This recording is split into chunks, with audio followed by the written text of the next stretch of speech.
think people remember you. You think when you leave a room, something lingers, a presence, an impression, a weight. You don't. Most people vanish the second the door closes behind them. Not because they're bad people, not because they lack talent or intelligence, but because they are predictable, safe, readable. And the human brain, your brain, is wired to ignore everything it can predict. Niccolò Machiavelli understood this 500 years ago. Not as a motivational lesson, not as an inspirational quote for your phone wallpaper. He understood it as a weapon. He watched princes rise and collapse. He watched brilliant men get overlooked and mediocre men dominate entire nations, simply because of how they occupied space, how they controlled attention. They made themselves impossible to ignore. This video is not going to make you feel good about yourself. If you want affirmation, close this now. But if you want to understand why certain people walk into a room and everything shifts, why some voices carry weight without raising their volume, why some faces you can't stop watching even when you don't know why, then stay. Because what Machiavelli discovered about human attention is darker than you expect. And it starts with a problem you haven't admitted yet. You were not born boring. No child is. Watch any group of children and you'll see raw, unfiltered magnetism. They say exactly what they think. They move without self-consciousness. They exist without apology. Then something happened. Somewhere between childhood and now, you learned to edit yourself. You learned which opinions were safe to voice, which emotions were acceptable to show, which version of you was least likely to be rejected. And slowly, without realizing it, you optimized yourself for approval. Not for impact, not for power, for approval. And approval, Machiavelli would tell you, is the death of interest. When you try to be liked by everyone, you become fully owned by no one. You neutralize yourself. You sand down the edges. You become furniture, functional, inoffensive. Invisible? The philosopher himself wrote in The Prince that men who adapt to every circumstance are eventually commanded by every circumstance. They don't lead the room. The room leads them. And that is where you are right now. Not because you are weak, but because you were never taught that being interesting is not an accident. It is a discipline, a cold, calculated, deliberate set of behaviors that command attention at the neurological level. And the first thing you have to understand, the thing that changes everything, is that interest has nothing to do with what you say. It has everything to do with what you withhold. Before we go further, I need you to understand something. Everything you've been told about how to connect with people is slightly wrong, and that slight error is costing you more than you know. Machiavelli observed something about the most powerful men of his era. They were never fully understood, not because they were hiding something criminal, not because they were running from their past, but because they had mastered the art of controlled revelation.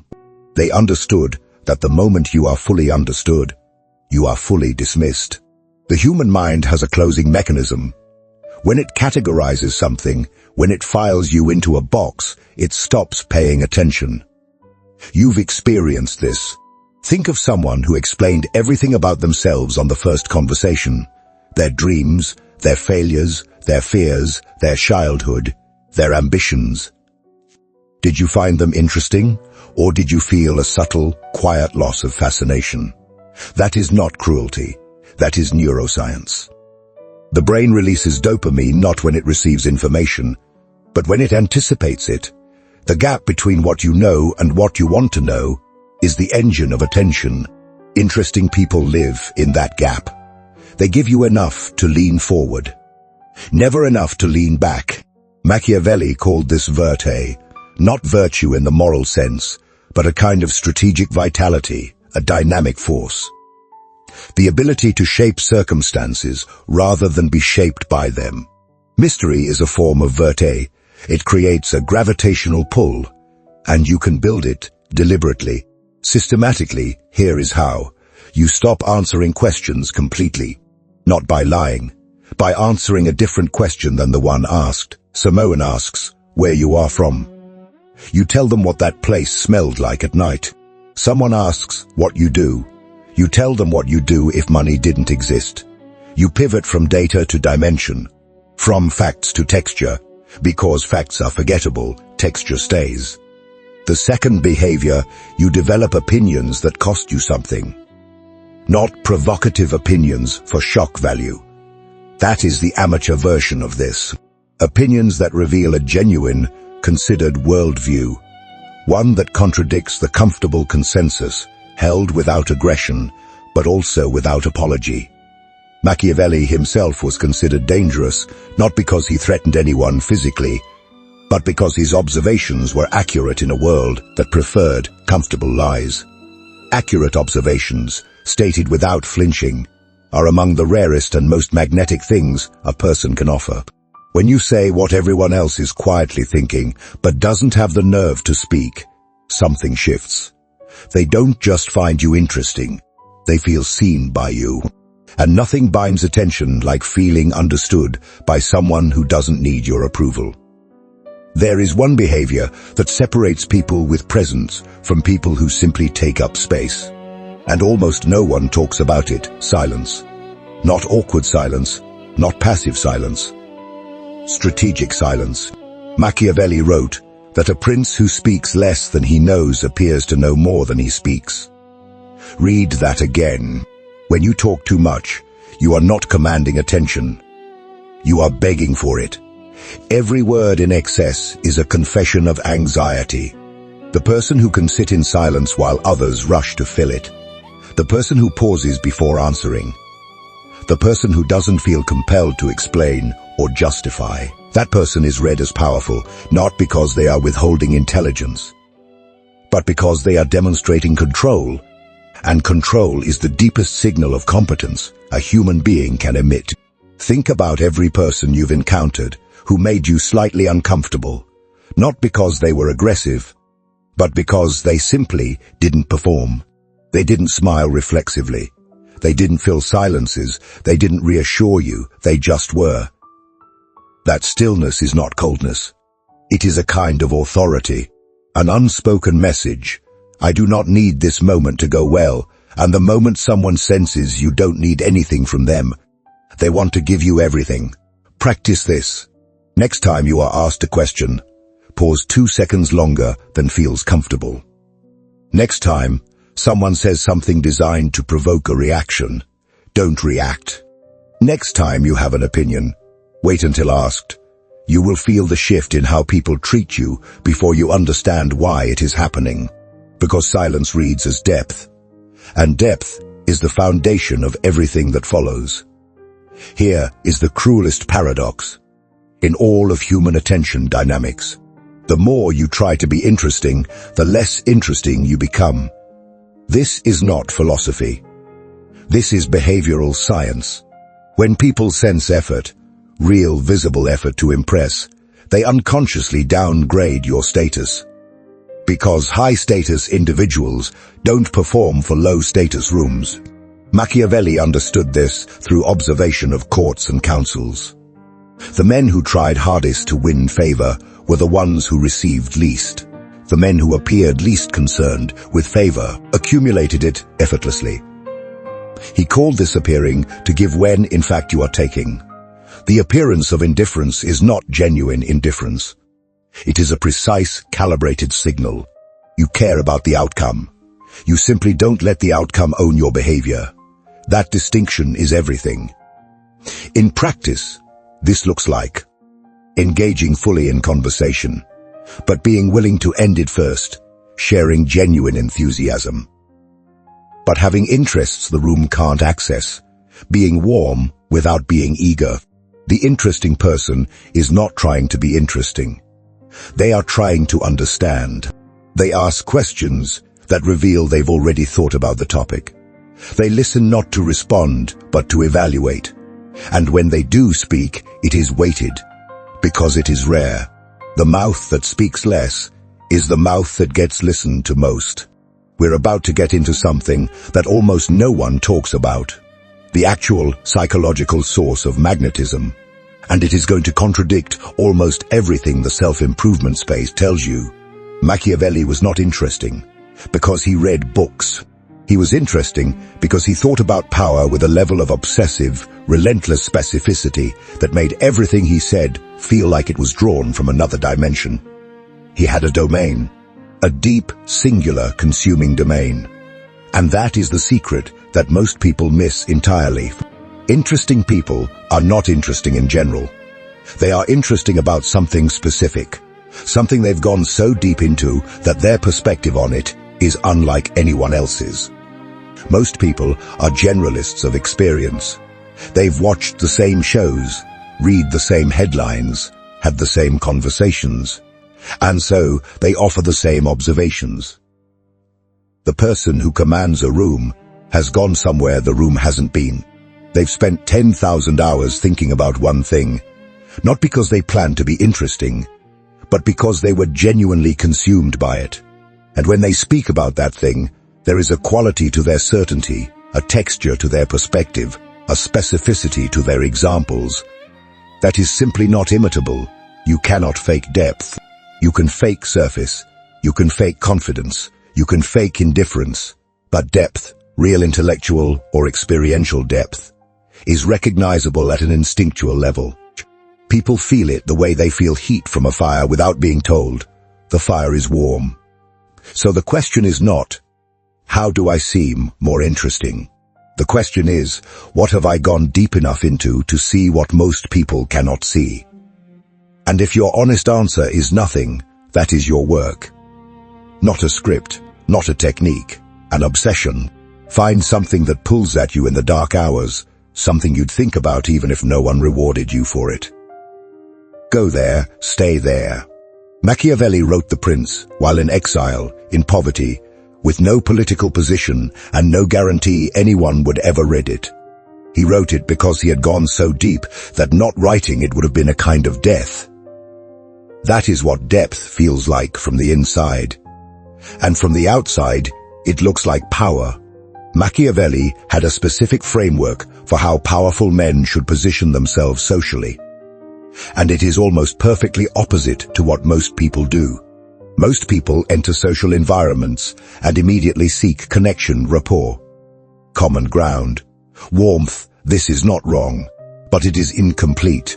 Machiavelli observed that the prince who allied himself too closely with any single faction became the prisoner of that faction. The more intimately you belong to any one group, the more their identity defines yours. The more their expectations own your behavior. The more their perception limits your range. Interesting people belong to groups without being owned by them. They move between worlds. They speak the language of the intellectual and the language of the street. They understand the artist's despair and the businessman's calculation. They are at home in formal rooms and in unstructured dark ones. This fluidity is not inauthenticity, it is range. And range is deeply, almost disturbingly attractive to human beings, because range suggests a kind of largeness, a life lived fully, a mind that hasn't been pinned to one category. When people cannot fully categorize you, when you don't fit neatly into the box they had prepared, they remain in a state of active attention, trying to figure you out. And that state of active attention is the exact neurological condition we call interest. Machiavelli also observed something darker, that the most powerful men curated their scarcity. They were not always available.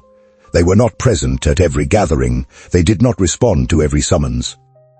Their absence was strategic, because presence without scarcity is commonplace, and commonplace things have no value.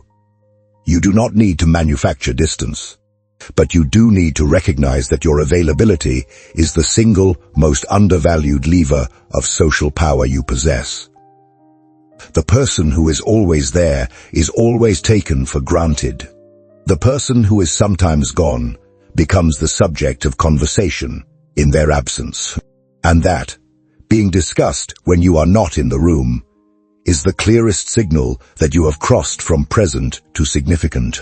There is a ceiling on how interesting you can be if you let people see too much, too soon.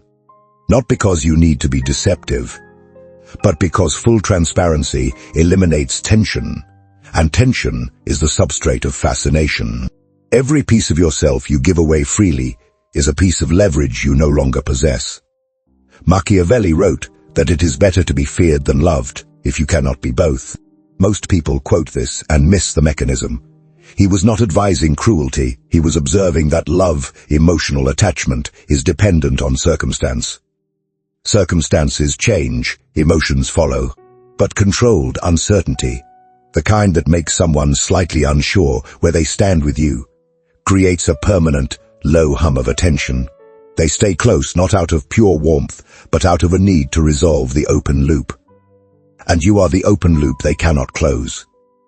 Now, this has to be said carefully. This is not a license for emotional manipulation. That is a short-term game with catastrophic long-term consequences. What Machiavelli was describing was not cruelty. It was economy. The economy of self-disclosure. You don't pour yourself out freely. You offer in measured, intentional doses, each dose creating appetite for the next. Think of how the most compelling books work. Every chapter ends just before the resolution. Every revelation raises a new question.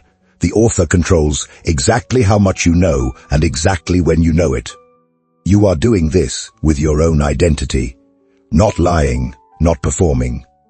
Controlling the narrative of your own depth. What I am about to say will make you uncomfortable. You will want to reject it. But if you sit with it honestly, it will change how you speak for the rest of your life. Most conversations are mutual performances. Two people taking turns presenting curated versions of themselves, waiting to be impressed, pretending to be interested. Neither fully listening, both secretly wondering what the other person thinks of them. This is not connection, it is synchronized anxiety. And here is the disturbing consequence. When two people are both performing, neither is interesting, because neither is present. The person who breaks this pattern and genuinely, unperformatively listens, not to respond, not to evaluate, not to judge, but to actually understand, becomes the most interesting person in any room. Because they are the rarest thing, someone who is not performing. Machiavelli was a master observer. He sat in courts and councils, and while others competed for airtime, he watched. He catalogued. He synthesized. And when he spoke, it was with the authority of a man who had seen more than he had said. That gap between what you see and what you say is where credibility lives. When you speak from observation rather than reaction, something in your voice changes. You stop sounding like someone hoping to be believed.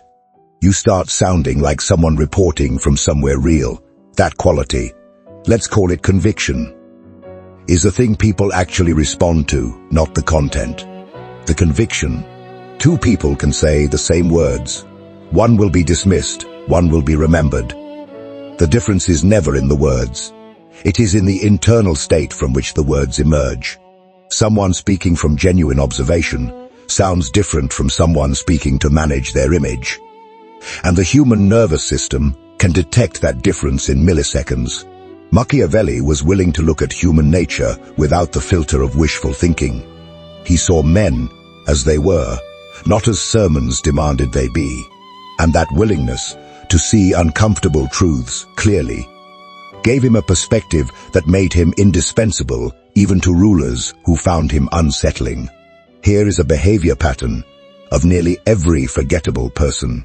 They only read what confirms their existing worldview. They only engage with ideas that feel safe. They only explore experiences that their peer group has already approved. And so they have nothing original to offer, because they have consumed nothing original.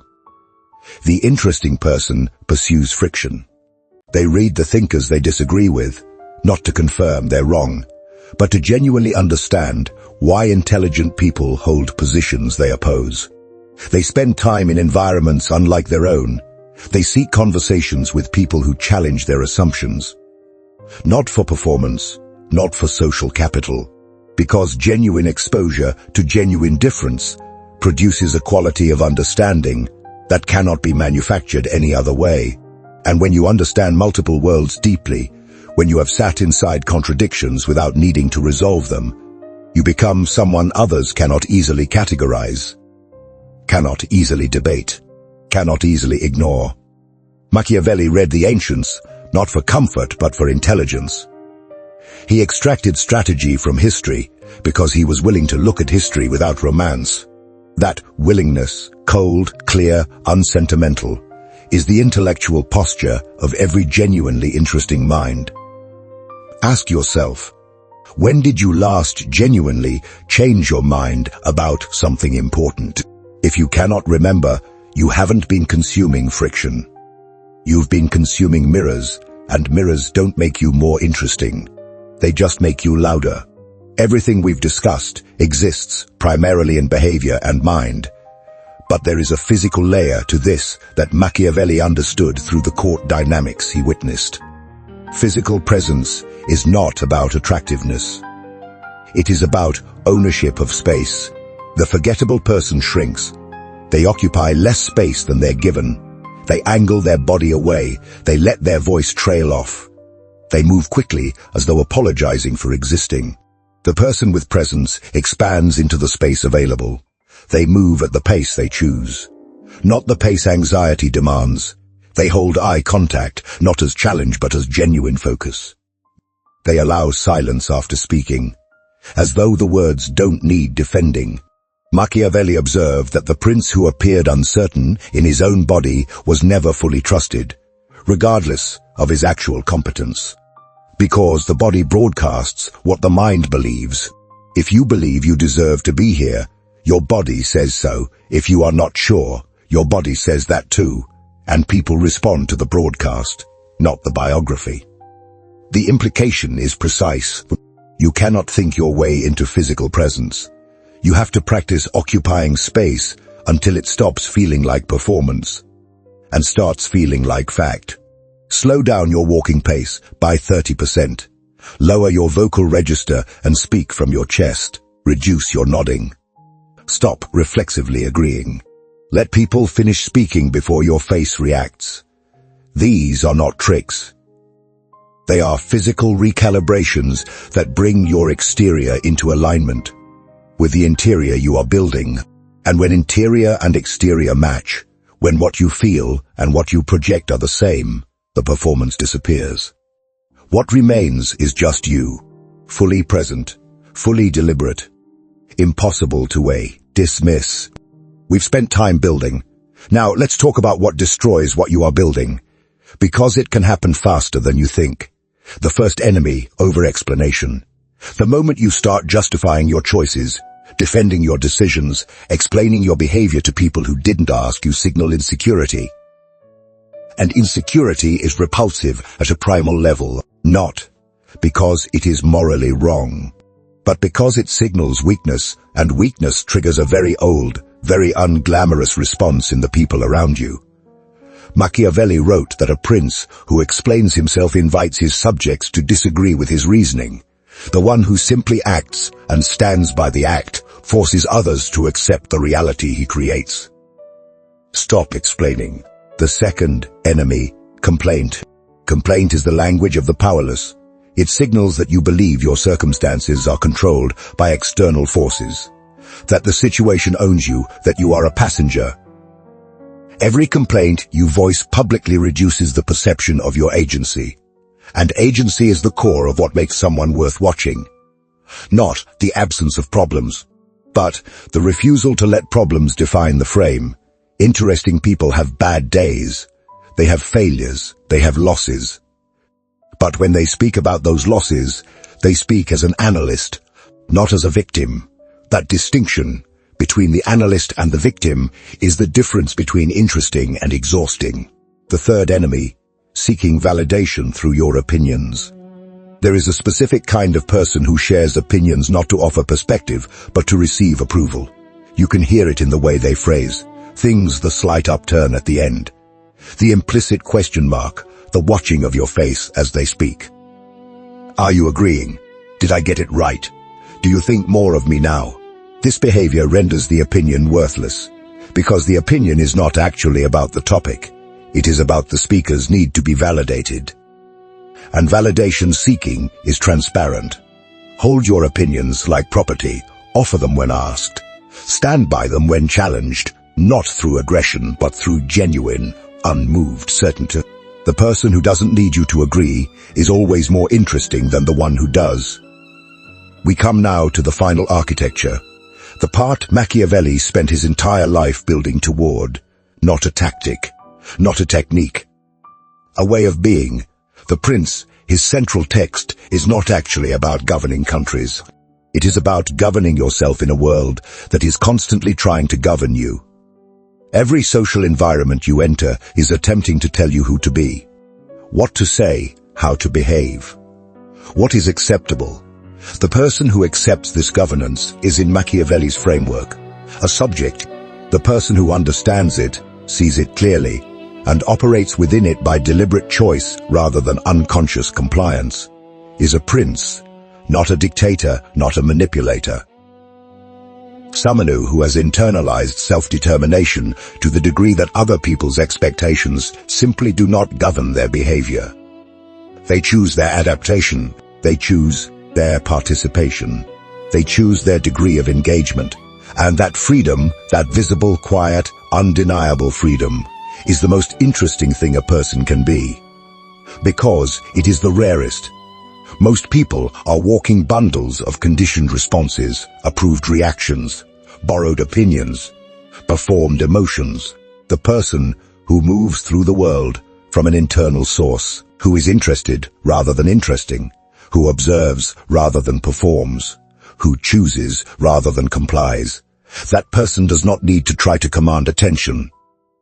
Attention comes the way water flows to the lowest point, the way people crowd near an open fire, not because the fire is performing, because it is genuinely, undeniably alive.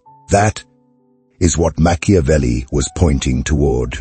Not a strategy for appearing powerful, a method for becoming someone who has no need to appear anything, because the reality is already sufficient. So let's make this real, not abstract philosophy, not theoretical frameworks. What do you actually do? First, you identify the domain, the one subject, craft, or area of knowledge that pulls at you without external incentive.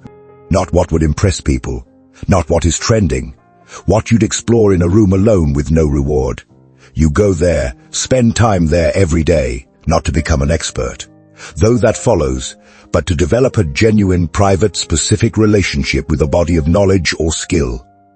Second, you practice economy of self. You begin to notice when you are over-explaining, when you are speaking to seek approval, when you are filling silence that didn't need filling. You stop. One sentence where you would have used 5, one pause where you would have rushed, one question where you would have asserted. Third, you build your friction diet, one thinker, per month, whose worldview challenges yours. One conversation per week with someone entirely outside your world. One experience per month in an environment your peer group has no map for, not for social capital, for genuine asymmetric knowledge. Fourth, you stop optimizing for being liked. This is the hardest one, because the pull toward approval is not just psychological, it is biological. But every time you sacrifice an honest observation to avoid discomfort, every time you agree when you don't, every time you perform enthusiasm you don't feel, you make a small deposit into the account of your own forgettability. The withdrawals come later, in how people treat you, in how you feel when you are alone, in the growing distance between who you are and who you present. Machiavelli lost everything, his position, his freedom, his influence. And in that loss, in exile and poverty, he wrote the only thing that truly mattered. He wrote from who he actually was, not who Florence needed him to be. And 500 years later, we are still talking about him. That is the only measure of interesting that matters. Not who finds you compelling in this room tonight, but what remains when you are gone. Here is the question I want you to sit with. Not answer now, sit with. If everyone who knows you, family, friends, colleagues, described you in 3 words, would any of those words surprise you? Or would all of them be words you could have written yourself? Because the person who can be fully predicted by everyone who knows them has completed the work of becoming invisible. And the person who still surprises even those closest to them, not through inconsistency, not through chaos, but through depth that keeps revealing new rooms.